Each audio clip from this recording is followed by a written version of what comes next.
I used to worry about money like all the time. And here's the uncomfortable truth that I discovered. More money didn't fix it. I learned this the hard way, but gradually over time, I discovered what did work. And I call them my 5 money rules. They're simple, they're practical, and they actually work. And the best bit is like, you don't need to be rich to use these rules. Anyone can use them to find peace. So let me show you what they are. Welcome to A Little Nudge. My name is Derek, and for the last 3 decades I've been helping people explore faith and relate it to their ordinary everyday lives. And on this channel I just give you simple tools, little nudges to help you live a deeper and a more meaningful life. Okay, rule 1. I've got a quote for you to start rule 1 from Ecclesiastes chapter 10 verse 8. And you're going to think this is depressing, but stick with me because it is liberating and freeing once you understand what it means. And this is what it says. When you dig a well, you might fall in. When you demolish an old wall, you could be bitten by a snake. It's like, all right, cheers. What it's saying, when you do certain things, bad things could happen. They within them, they've got potential for bad stuff. Like, stuff brings the potential. So, like, let me make it simple. When you buy a car, you're inviting trouble into your life. At some point, tires might go, or you might need repairs. If you go on holiday, you're inviting the risk of losing your luggage, or your flight might get cancelled. If you don't go on holiday, then that might not. But here's the thing, right? The problem isn't the problem. Yeah, the problem isn't the problem. The problem is not being prepared for the problem. So let's imagine you take your car. And you buy a car and you work out how much repairs on average you'll need over the next 5 years. You put money in the bank, and after 18 months you blow a tyre, you go to the car garage and they say it's going to take X amount to replace that tyre. You take it out of your repair fund and you pay for it, and you're a bit annoyed because you don't want to have to faff around with repairing your tyre. You don't want to pay that out of your repair fund. But because you got the money, it's not like a massive stress.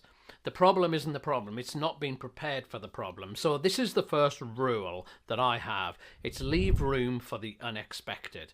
Right, like the unexpected, you don't exactly know what's going to happen, but you know something is going to happen. So you need to leave room for that. And in a sense, having that margin is a form of peace. So estimate what sort of things might happen. Estimate what sort of cost might happen. Your kids might need new clothes. You might need repairs for some of the things in your house. Your rent might go up. You might get this cost or that. Something might happen. Estimate that based on the last 5 years and put it in a fund and give yourself a bit of margin. Don't earn X amount and spend X amount. Make sure you put that in a pot. And when you spend it and you need it, then just top it up again. Leave room for the unexpected. Margin is a source of peace. All right, here's the second rule. And I made this mistake quite early on. When I first started working, you didn't have much money and you're really scrimping and scraping, and then you get a promotion and you get some more money. You think, finally, I can buy this, or I can have this takeaway, or I can do that. And then I remember getting some advice off somebody and say, well, that's absolutely fine. You got a little bit of increase, and so you're going to treat yourself. He said, but don't let that be the pattern for your life. Don't let your lifestyle creep up with your income. Because what happens, he said, is this, that when it first goes up, you get a little boost of happiness, that you can shop in a more expensive shop, or you can treat yourself on holiday, or you can start this hobby, or whatever it might be. Initially, you get a little boost of happiness. But in time, it stops giving you a boost of happiness and it becomes the norm. It becomes like the minimum that you expect. And then what you've done is you've raised the ceiling of what you have to earn. And so the advice that I was given was it's fine for your lifestyle to increase with your income, but try and get it not to increase as much and widen the margin. Because then if you ever have to take a job that pays you less, or you have some sort of trouble, you've got a bigger gap that you can cope with. And for me, this is about setting a better goal than more. So rather than setting financial goals about getting more this, more that, set contentment as your goal. How about that? That as your lifestyle goes in, what I'm trying to do is become more content, not try and get more. And so I try to think that I don't need the newest and I don't need the biggest. What I need is space to breathe. What I need is for my soul to be at peace. You see, most financial stress for us doesn't come from not having enough. It comes from always wanting more and always raising the bar.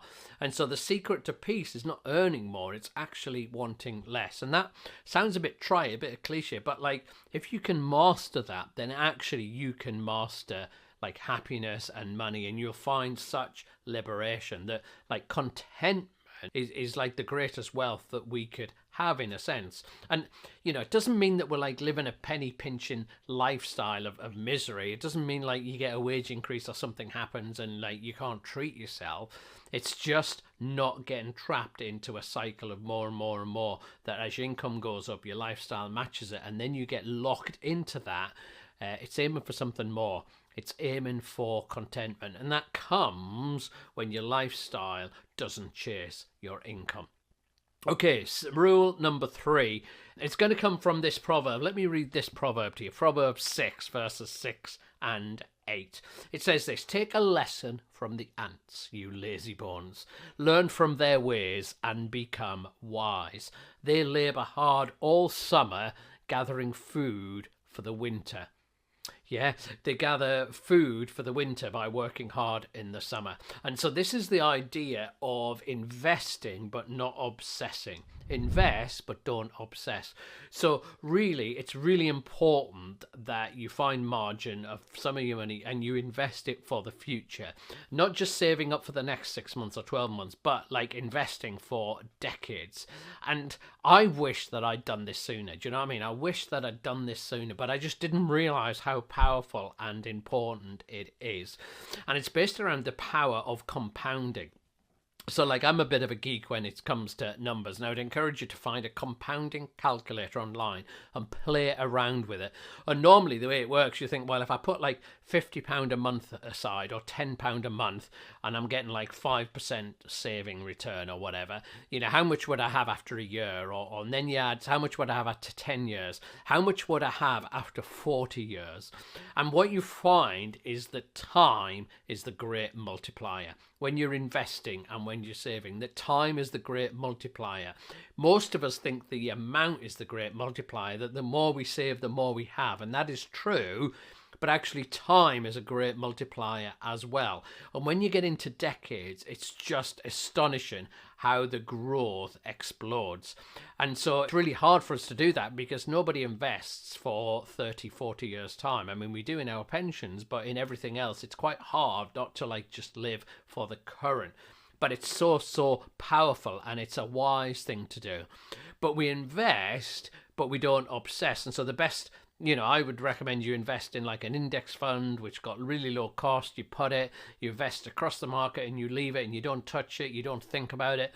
You ignore what the newspaper headlines say about up and down, because it doesn't matter from year to year. You're investing for decades and you just leave it. But you don't put your trust in that. This is why you invest but don't obsess, that your trust is not in that. Your trust needs to be somewhere else. And for me, my trust is in God, and I try and lean in him as my provider, but then I try and do the wise thing of saving up for the winter myself. Okay, so rule 4 is about debt. And this is a tricky one because debt is quite complicated, but here's my rule of thumb, that I say yes to intelligent debt and no to dumb debt. I say yes to intelligent debt and I say no to dumb debt. And there's a verb in Proverbs here which says this, Proverbs 24 verse 7, and then I'll unpack what I mean by intelligent and dumb debt. This is what Proverbs 22 verse 7 says. The borrower is a slave to the master. The borrower is a slave to the master. And it's kind of saying that debt isn't just a burden that you need to pay off. It actually is a master, and it starts to control you. It's not just about interest rates and whether you can afford it or not. It's about kind of ownership, and it restricts you and shackles you. And we imagine, when we take on debt, we imagine that the future is the same as now, but actually it reduces our margin.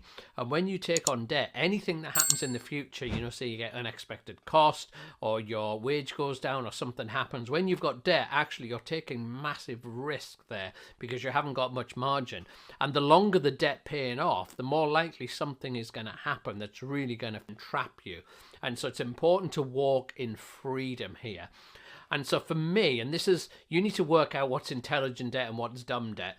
But for me, dumb debt is when we take on debt to upgrade our lifestyle. That is dumb debt. When you're using it, because when you buy something that you can't afford, then that's where it starts to get dangerous. Now, you can have intelligent debt. So we have some sofas where we have bought it on interest-free credit, which means that you don't pay any interest, but you pay off a monthly amount, and after like 4 years, you've paid it off. But we've got the money to buy them, so we're not buying something we can't afford, but we're like, well, if that's interest-free, why don't we just put the money in a savings account rather than pay it off, because that's interest free, and that's kind of a wise thing to do. But if we didn't have any money and we couldn't afford to buy the sofas, but we thought, hey, we can just get it on credit because we can't afford it, then that's where we're taking risks, and that's where it is dangerous. You know, for some people, they take out a loan to buy a car. They would pay interest on that. That's not something that we choose to do because we think that's quite a costly way. For a lot of people, they take mortgage out to buy a home. You know, we take mortgages out to invest in property, and we see that as smart debt rather than dumb debt.